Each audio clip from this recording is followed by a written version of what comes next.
The marble blade slides between the ribs with a wet whisper. Blood pools on the pristine white stone of the forum, mixing with morning dew as Senator Marcus Flavius convulses his final breath.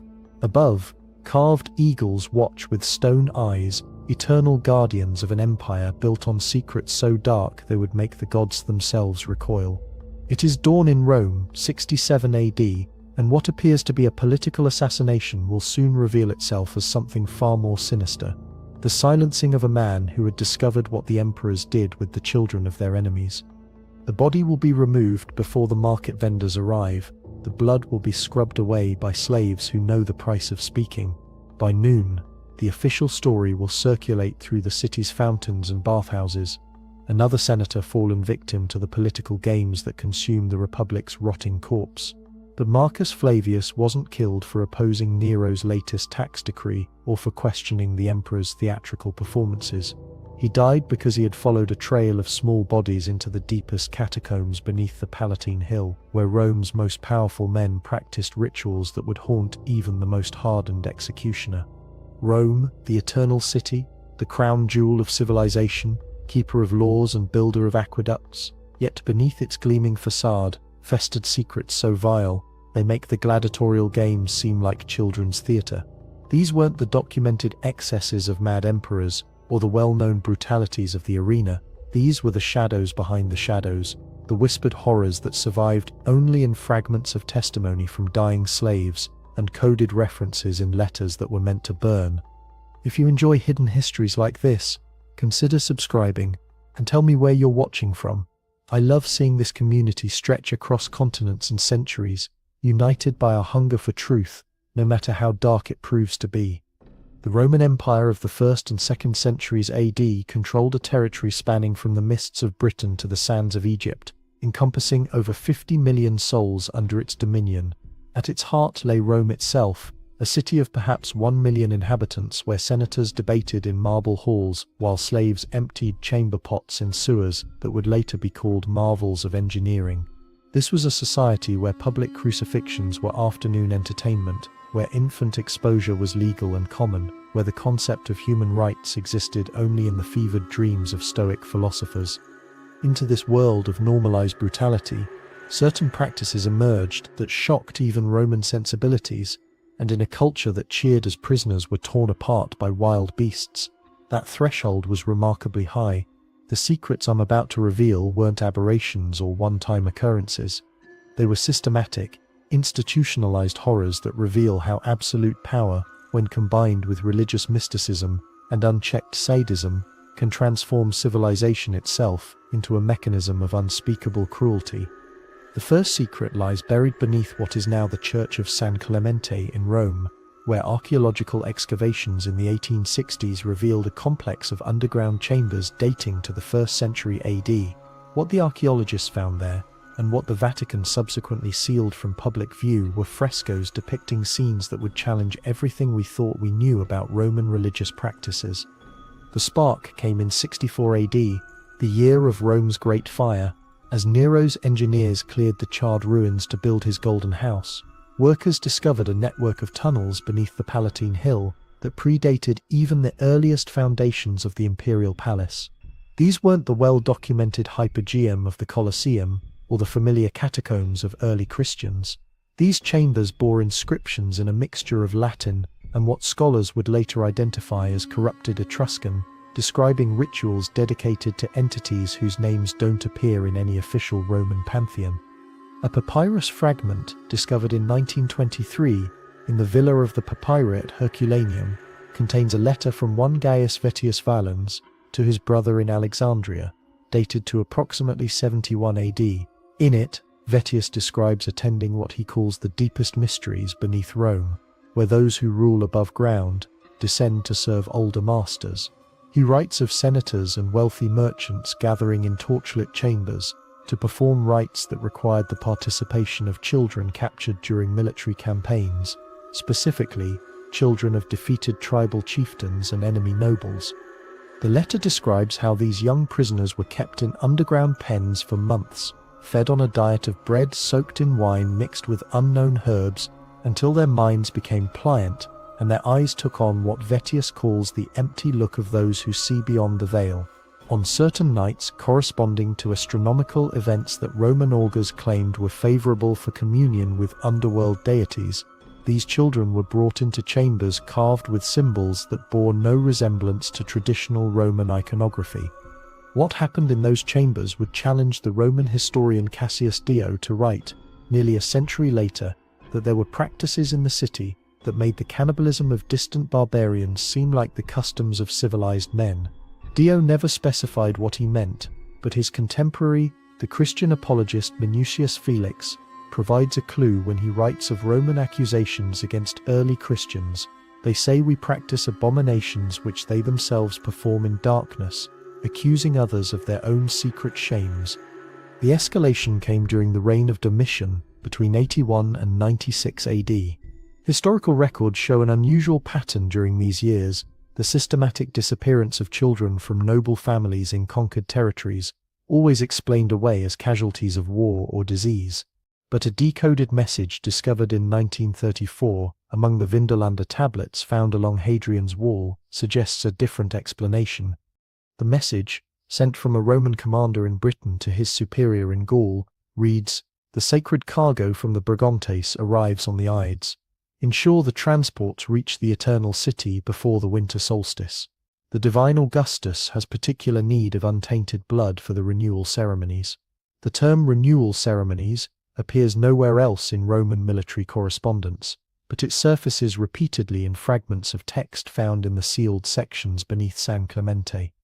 Archaeological evidence supports the horror implied in these documents. In 1978, renovations at the Palazzo Massimo in Rome uncovered a chamber containing the remains of dozens of children, all bearing evidence of ritual scarring consistent with the practices described in the Vettius letter. Carbon dating placed the deaths between 70 and 95 AD. The Vatican immediately claimed the remains for reburial, and the site was sealed with concrete before any thorough examination could be completed. The second secret involves what Roman medical texts euphemistically call imperial dietetics, the systematic use of human flesh and blood as medicine and aphrodisiac among the Roman elite. This wasn't the desperate cannibalism of besieged cities, or the ritual consumption found in certain mystery religions. This was a calculated, medicalized form of anthropophagy that persisted for centuries at the highest levels of Roman society. The practice traced its origins to the Egyptian medical traditions that Rome had absorbed following its conquest of Alexandria in 30 BC. Egyptian physicians had long believed that certain human organs, when properly prepared, could transfer the qualities of the deceased to the living. Roman adaptation of these beliefs created a market that would have horrified even the most jaded slave trader. Galen, personal physician to Marcus Aurelius and the most respected medical authority of his age, writes obliquely in his treatise on the natural faculties of preparations made from the vital essence of conquered enemies, rendered into forms suitable for those who would absorb their strength. He describes a substance he calls imperial elixir, prepared from the hearts of young warriors killed in the arena, ground with exotic spices, and consumed by emperors before major military campaigns. The medicinal cannibalism reached its peak during the reign of Commodus, who ruled from 177 to 192 AD. Contemporary accounts describe the emperor's obsession with consuming the flesh of gladiators he had personally defeated, believing this would grant him their fighting prowess. But Commodus went further than mere gladiatorial consumption. Secret records from the imperial household, preserved in fragments within the Byzantine Bibliotheca Marciana, describe regular deliveries to the palace of what are termed therapeutic specimens, carefully selected organs from executed prisoners, prepared according to recipes that combined Roman, Egyptian, and Persian medical traditions. A coded inventory from 188 AD lists the contents of the imperial pharmacy's most restricted section: 12 vials of heart's essence, drawn from Dacian nobles, preserved in wine from Chios, 6 measures of brain matter from Germanic chieftains, dried and powdered with cinnamon from Ceylon, the liver of a Nubian princess, aged in honey for 7 years. Each entry notes not just the organ and its origin, but the perceived spiritual and physical qualities it was believed to impart. The practice wasn't limited to emperors. Archaeological excavations in Pompeii have uncovered evidence that wealthy Romans regularly consumed human blood as a treatment for epilepsy and ground human bone as a cure for male impotence. Carbonized remains in what appears to have been an upscale medical facility show clear evidence of systematic butchering of human corpses for medicinal purposes. The victims appear to have been primarily slaves and prisoners, their deaths disguised within the normal casualty rate of Roman urban life. Perhaps most disturbing are the accounts of what Roman physicians called sympathetic consumption, the belief that eating specific organs of one's enemies would grant the consumer their victim's knowledge and abilities. Letters between provincial governors describe the practice of executing captured scholars and priests, then consuming their brains in elaborate ceremonies designed to absorb their learning. The Roman conquest of Gaul was followed by systematic hunts for druidic priests, not merely to eliminate political resistance, but to harvest what Roman mystics believed was their accumulated wisdom. The third secret lurks in the shadows of Roman religious practice, where traditional worship gave way to cults so extreme they made the notorious bacchanalian orgies seem tame by comparison. These weren't the familiar mystery religions of Mithras or Isis, but underground movements that combined sexual violence, ritual murder, and what can only be described as systematic psychological torture. The cult of Nox Aeterna, the Eternal Night, emerged in Rome around 79 AD, growing from the ashes of traditional religious authority that had been shattered by the eruption of Mount Vesuvius. As traditional gods seemed powerless to prevent natural disasters, desperate Romans turned to deities that promised power through darkness rather than light through virtue. The cult's practices, documented in a cache of bronze tablets discovered beneath the foundations of the Pantheon in 1885, involved what they called the Great Inversion, rituals designed to reverse the natural order and grant participants dominion over death itself. These ceremonies required the participation of individuals representing different social classes, senators, slaves, soldiers, and civilians, all brought together in underground chambers for rites that lasted for days. The tablets describe preparatory rituals involving sensory deprivation and hallucinogenic substances extracted from plants imported from the furthest reaches of the empire. Participants were kept in absolute darkness for weeks, fed only bread and water laced with compounds that modern analysis suggests included ergot fungus and processed opium derivatives.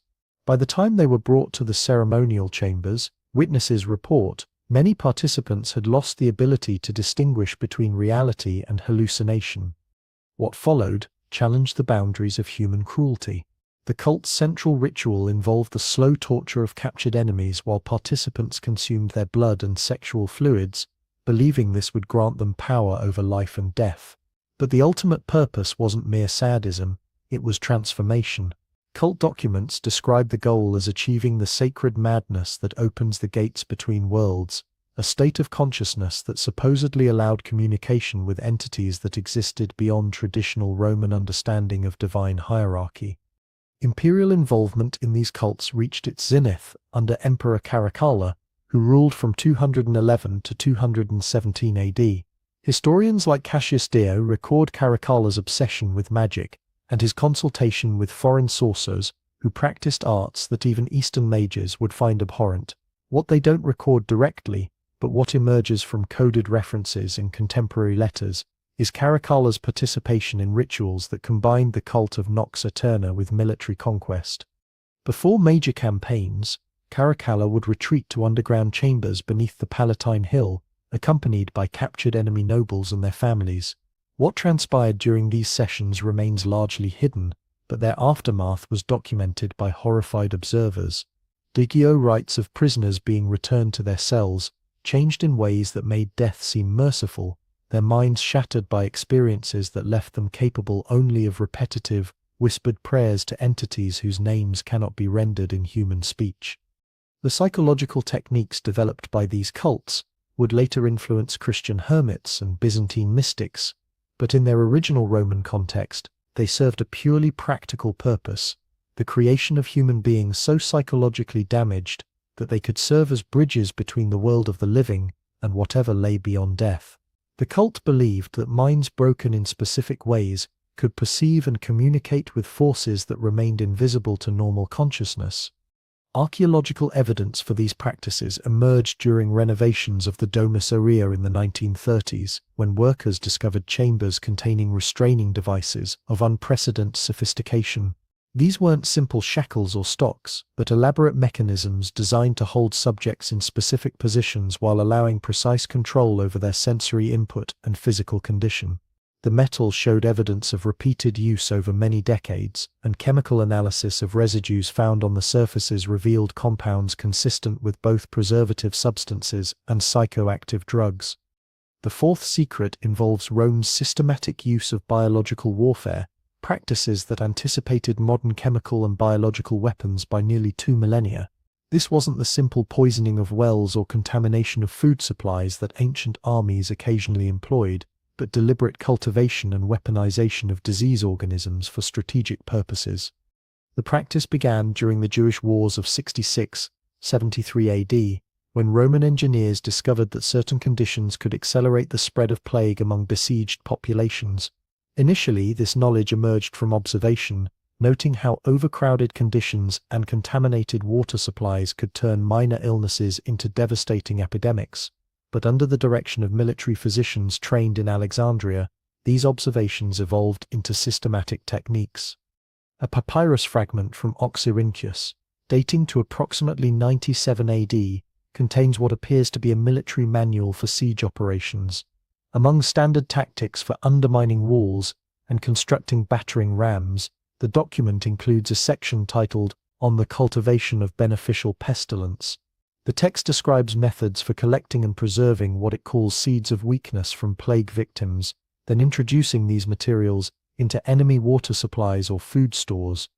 The manual provides specific instructions for timing these attacks to coincide with seasonal changes that would maximize their effectiveness. It notes that certain diseases spread more readily during winter months when populations remained indoors, while others proved more virulent during summer heat when hygiene conditions deteriorated. Most disturbing, it describes techniques for selecting specific strains of disease based on the age and health characteristics of target populations, effectively early forms of targeted biological warfare. The systematic nature of these practices became clear during the Antonine Plague of 165–180 AD, which devastated the Roman Empire and killed an estimated 5 million people. While historians have traditionally viewed this as a natural pandemic, possibly imported from military campaigns in Mesopotamia, recently discovered documents suggest a more complex reality. A collection of letters found in 1952 at a Roman military outpost near the Euphrates describes the deliberate collection of plague materials from infected areas for transport back to Rome. The correspondence between field commanders and imperial physicians details methods for preserving disease organisms during long journeys, noting which containers and preservation techniques would maintain their virulence over time. The letters reveal that Roman military physicians had developed sophisticated understanding of disease transmission, recognizing the role of contaminated materials in spreading illness long before germ theory was formally articulated. They describe techniques for identifying the most contagious stages of various diseases and methods for concentrating infectious materials to increase their potency. But the biological warfare program went beyond simple disease cultivation. Roman physicians learned to modify and enhance natural pathogens through techniques that anticipated modern biological engineering. They discovered that certain combinations of diseases could create synergistic effects, making infected populations more vulnerable to secondary infections. They developed methods for creating what they called compound plagues, disease combinations that would overwhelm natural immune responses and prove resistant to traditional treatments. The most sophisticated of these programs operated under the direct supervision of imperial physicians during the reign of Marcus Aurelius. Despite his reputation as a philosopher-emperor, Marcus Aurelius presided over biological warfare programs that targeted specific ethnic groups within the empire's borders. Documents from his personal archive describe research into diseases that would affect particular genetic populations more severely than others, allowing Roman forces to selectively weaken rebellious territories while leaving loyal populations relatively unharmed. Archaeological evidence for these programs has been found at several sites across the former empire. Excavations at a Roman military complex near Cologne, uncovered laboratories containing specialized equipment for cultivating microorganisms, including sealed chambers that could maintain specific temperature and humidity conditions for extended periods. Chemical analysis of residues found at these sites reveals traces of organic compounds consistent with systematic biological research. The fifth secret concerns Rome's industrial-scale trafficking of children for purposes that went far beyond traditional slavery. This wasn't simply the unfortunate reality of conquest societies that enslaved defeated populations. It was a specialized trade network that supplied children specifically for ritual, entertainment, and experimental purposes that challenged even Roman notions of acceptable cruelty. The network operated with official sanction at the highest levels of government, integrated into the normal machinery of imperial administration. Provincial governors received regular quotas for children with specific characteristics, age ranges, physical attributes, and geographic origins that corresponded to the requirements of various Roman institutions and private buyers. A cache of administrative documents discovered beneath the ruins of Ostia in 1961 reveals the bureaucratic apparatus that managed this trade. These weren't informal markets or criminal enterprises, but official operations administered by the same bureaucrats who managed grain distribution and tax collection.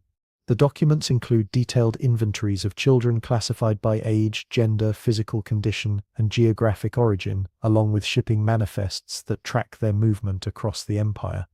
The most chilling aspect of these records is their clinical efficiency.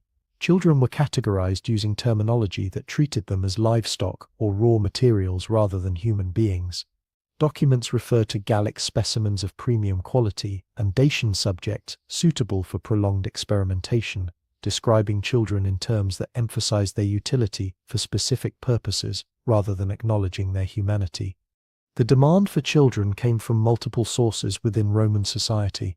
The gladiatorial schools required young boys who could be trained from an early age to provide entertainment that regular adult combat couldn't match. Not just fighting, but elaborate theatrical presentations that combined violence with sexual spectacle. Private collectors sought children from specific regions believed to possess particular physical or cultural characteristics that increased their value as exotic possessions. But the largest consumers were the mystery religions and private cults that proliferated throughout the empire. These organizations required children not as slaves or entertainment, but as essential components in religious rituals that promised spiritual transformation through extreme transgression.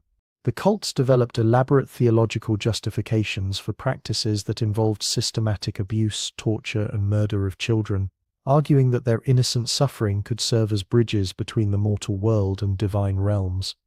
The sophistication of the trafficking network matched that of any legitimate Roman commercial enterprise. It included specialized transport vessels designed to move large numbers of children over long distances while maintaining their health and preventing escape.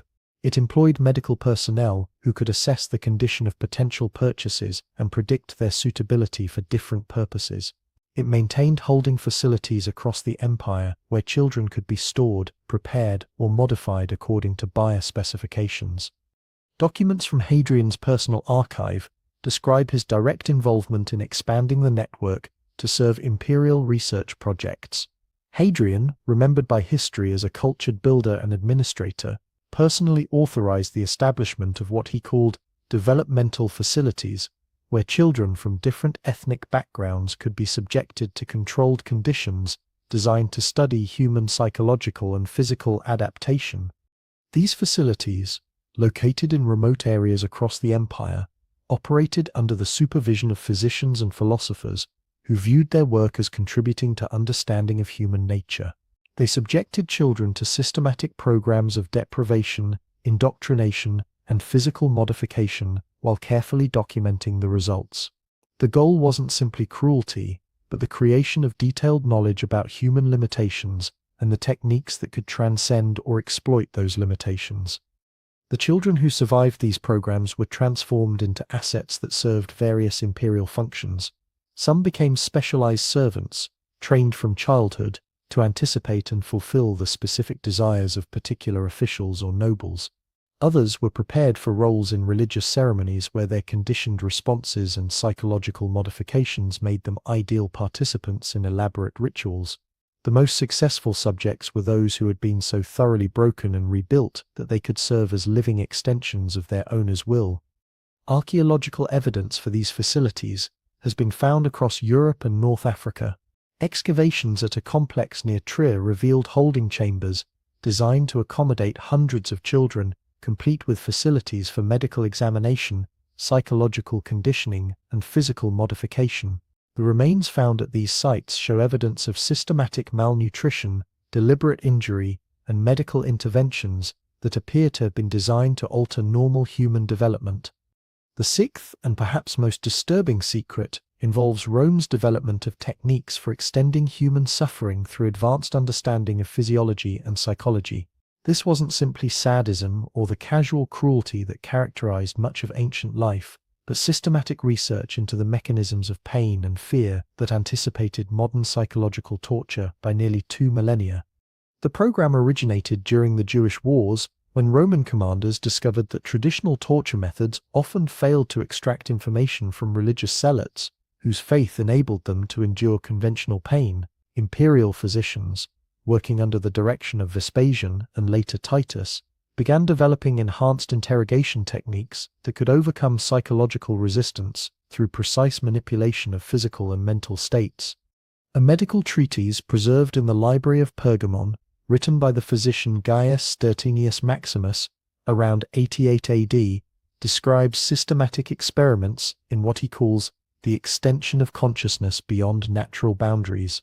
The text details methods for maintaining subjects in states of extreme pain for extended periods while preventing death or permanent unconsciousness. These techniques required detailed understanding of human anatomy, circulation, and nervous system function that wouldn't be matched in European medicine for another 1,000 years. The treatise describes specific techniques for controlling blood flow to prevent fatal blood loss while maintaining maximum pain sensation. It explains methods for using temperature, moisture, and chemical irritants to create layered pain experiences that would overwhelm normal psychological defense mechanisms. Most disturbing, it discusses psychological techniques for breaking down subjects' sense of identity and reality, creating states of consciousness where victims could no longer distinguish between internal thoughts and external experiences. These methods weren't developed for military purposes alone. Roman physicians discovered that subjects maintained in extreme states for extended periods sometimes exhibited capabilities that normal humans didn't possess. They reported instances of apparent telepathic communication between tortured subjects, precognitive abilities that allowed prediction of future events, and claims of contact with entities that existed outside normal perception. The imperial court became fascinated with these phenomena, viewing them as potential tools for governance and military strategy. Under Domitian, the torture research program expanded to include systematic studies of consciousness alteration techniques. Physicians worked with philosophers and mystics to develop methods that could deliberately induce the psychological states that seemed to grant superhuman abilities. A coded letter from Domitian to the governor of Syria, discovered in 1925 among the Dura Europos papyri, describes his interest in creating oracles of pain who could serve as imperial advisors. The letter details plans for establishing facilities where selected subjects would be maintained in controlled states of extremity, their altered consciousness providing insights that could guide imperial policy. The program achieved its most sophisticated development under Hadrian, whose personal fascination with the boundaries between life and death led to establishment of research centers across the empire. These facilities, disguised as medical schools or philosophical academies, employed the finest physicians and scholars available to push human consciousness to its absolute limits. The researchers developed what they called graduated extremity protocols, systematic procedures for incrementally increasing physical and psychological pressure while monitoring subjects' mental states. They learned to identify specific thresholds where normal consciousness gave way to altered states that exhibited unusual capabilities. They documented the physical and mental conditions that produced the most consistent results, creating detailed manuals that could be used to replicate successful experiments. The most successful subjects became permanent residents of these facilities, maintained in states that existed somewhere between life and death. Contemporary accounts describe beings that had been so thoroughly transformed by their experiences that they no longer resembled ordinary humans. Their consciousness appeared to exist partially outside their physical bodies, allowing them to perceive events at great distances and communicate with each other through means that observers couldn't understand. These human oracles served various functions within the imperial administration. Some provided military intelligence gathered through methods that conventional spying couldn't match.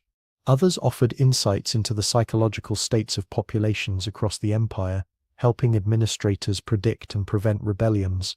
The most valuable subjects claimed ability to perceive the intentions and plans of foreign rulers, providing strategic advantages that contributed to Roman military success. Archaeological evidence for these programs has been found at several sites across the empire, though much remains sealed by various governments that consider the findings too sensitive for public release.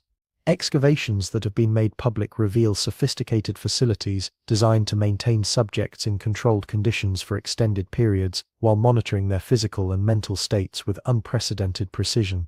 The techniques developed in these Roman programs influenced later developments in Christian mysticism, Islamic Sufism, and various esoteric traditions that promised transcendence through extreme physical and mental discipline.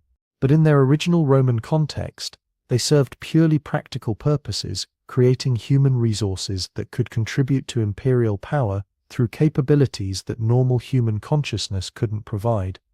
The key document that ties all these secrets together was discovered in 1969 during renovations at the Vatican Library, a complete copy of what scholars now call the Palatine Codex, a comprehensive manual for imperial administrators that details the full scope of Rome's hidden programs. The Codex, written around 127 AD during Hadrian's reign, was apparently meant as a training manual for senior officials who needed to understand the complete apparatus of imperial control. The Codex reveals that the various programs weren't separate initiatives but components of an integrated system designed to maximize Roman power through methods that pushed the boundaries of human capability and endurance. It describes the child trafficking networks as supply chains for biological warfare research. It explains how torture research contributed to religious experimentation. It shows how medical cannibalism connected to military strategy through the creation of enhanced warriors and advisors. Most significant, the Codex reveals that these programs weren't aberrations or examples of Roman decadence, but calculated responses to specific challenges facing the empire. As Roman territories expanded beyond the ability of conventional military force to control, imperial administrators developed alternative methods for maintaining dominance. The hidden programs represented Rome's attempt to transcend normal human limitations through systematic exploitation of human suffering and consciousness. The Codex includes detailed cost-benefit analyses that treat human lives as resources to be optimized for maximum imperial advantage. It discusses trade-offs between different programs, noting which techniques provided the best return on investment in terms of military capability, administrative efficiency, and population control. The calculations are performed with the same cold precision that Roman engineers used to design aqueducts or military fortifications. Perhaps most disturbing is the Codex's matter-of-fact tone, as it describes procedures that would horrify modern readers.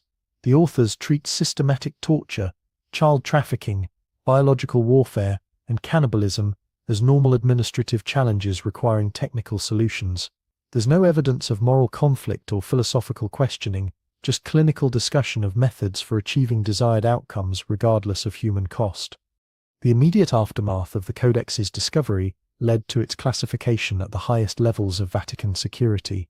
Scholars who had been granted initial access were required to sign agreements preventing any discussion of its contents, and copies were restricted to fewer than 12 individuals worldwide. The official position became that the document was either a forgery or a work of fiction rather than an authentic administrative manual. But subsequent archaeological discoveries have consistently confirmed details from the Codex, suggesting its authenticity despite official denials. The document provides explanations for physical evidence that had previously seemed inexplicable, connecting scattered archaeological finds into a comprehensive picture of systematic programs that operated across the empire for centuries. The official version of Roman history focuses on military conquests, architectural achievements, and legal innovations that contributed to Western civilization's development. In this narrative, Roman excesses are portrayed as exceptions, individual emperors whose madness led to temporary aberrations from normally civilized behavior. The systematic programs detailed in the Palatine Codex challenge this comfortable interpretation, suggesting that Rome's greatest achievements were built upon foundations of organized cruelty that exceeded anything in recorded history. Modern scholars face a difficult choice when confronting evidence for these programs. Acknowledging their existence requires fundamental reassessment of Roman civilization and its contributions to human development. It means recognizing that societies can achieve remarkable technical and cultural sophistication while simultaneously perpetrating horrors that challenge basic assumptions about human nature and moral progress.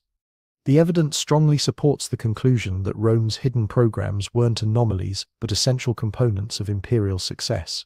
The trafficking networks provided resources for research that produced technological and strategic advantages. The torture programs created intelligence capabilities that conventional methods couldn't match. The biological warfare research contributed to military victories that expanded Roman territory and influence.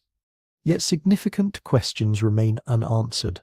Archaeological sites continue to be sealed before complete investigation, official documents remain classified, and physical evidence disappears into private collections or government archives. The full scope of Roman programs may never be known, partly because of deliberate concealment by authorities who consider the information too dangerous for public knowledge. We're left with fragments, coded letters, scattered archaeological finds, and testimonies from sources whose credibility remains questionable. The picture they create is compelling but incomplete, suggesting horrors that exceeded anything in recorded history while leaving crucial details unconfirmed. Perhaps the most unsettling possibility is that these fragments represent only the smallest portion of programs whose true scope remains hidden in archives that may never be opened to public scrutiny. The morning sun climbs higher above the Forum, where Senator Marcus Flavius bled his last. The blood has been scrubbed away, the vendors have arranged their stalls, and Rome continues its eternal performance of civilized grandeur. But beneath the marble stones, in chambers that archaeologists will rediscover centuries later, the true monuments to Roman achievement await discovery. Rooms where children's screams once echoed, laboratories where human consciousness was dissected with the same precision Romans applied to their architecture, archives that document systematic cruelty elevated to the level of imperial policy. The eagles carved in stone watch over a city that learned to transform suffering into power, death into entertainment, and human beings into resources to be optimized for maximum utility. In their marble eyes lies reflected the greatest secret of all, that civilization and barbarism aren't opposites, but partners in humanity's eternal dance with darkness. Rome didn't fall because barbarians were stronger. It fell because it had already consumed its own soul, one carefully documented atrocity at a time.